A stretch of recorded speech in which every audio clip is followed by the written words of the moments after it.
నాకు తెలిసి కొన్ని రోజులకి మగవాళ్ళు పెళ్ళిళ్ళు చేసుకోవడానికి భయపడతారేమో. ఎందుకంటే ఈ మధ్య కాలంలో ఎక్కువగా తరచుగా నేనే వినిపించాను చాలా వార్తలు.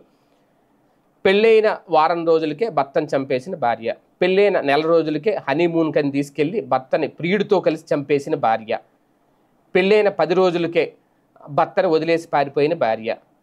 పెళ్ళైన 15 రోజులకే ప్రియుడితో పరారైపోయిన భార్య.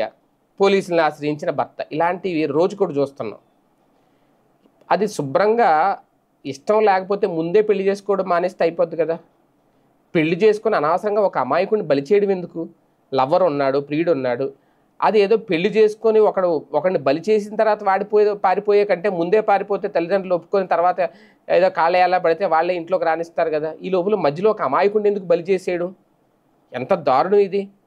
పక్క రాష్ట్రాల్లో అనుకున్న మన రాష్ట్రంలో కూడా వచ్చేసింది అది.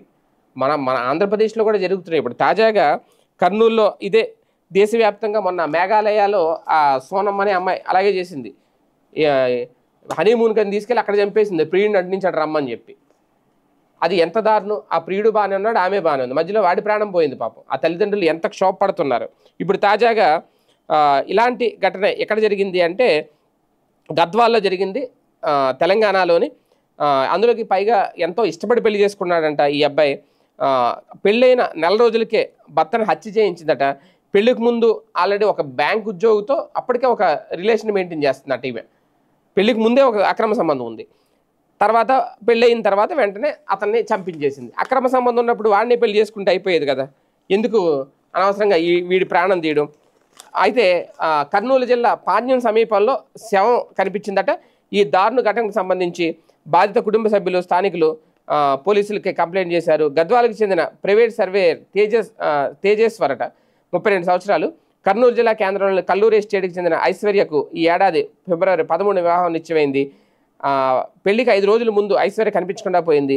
కర్నూలులోని ఒక ప్రముఖ బ్యాంకుకు చెందిన ఉద్యోగితో ఆమెకు సంబంధం ఉందని, ఐశ్వర్య అతని వద్దకే వెళ్ళిపోయిందని అందరూ అనుకున్నారు. అయితే ఫిబ్రవరి 16న తిరిగి వచ్చి ఐశ్వర్య తేజేశ్వర్తో ఫోన్లో మాట్లాడింది.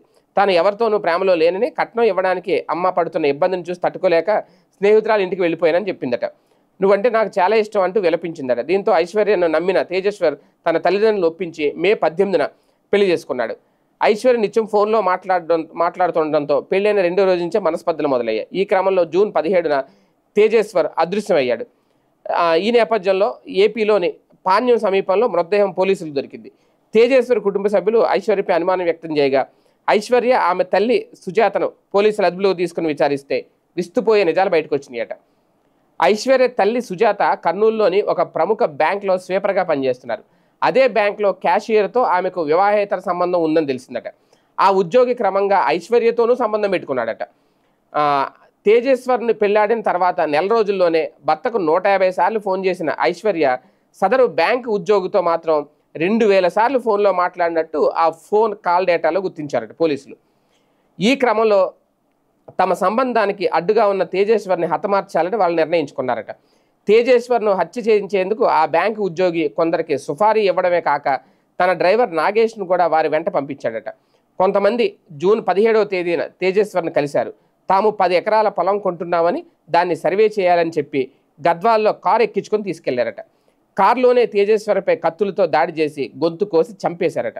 మృతదేహాన్ని పాణ్యం సమీపంలోని సుగాలి మెట్ట వద్ద పారేశారు.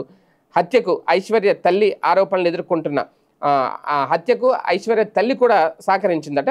ఆరోపణలు ఎదుర్కొంటున్న బ్యాంకు ఉద్యోగి ప్రస్తుతం పరారీలో ఉన్నాడట. ఐశ్వర్య సుజాతను ఇప్పటికే పోలీసులు అరెస్ట్ చేశారు.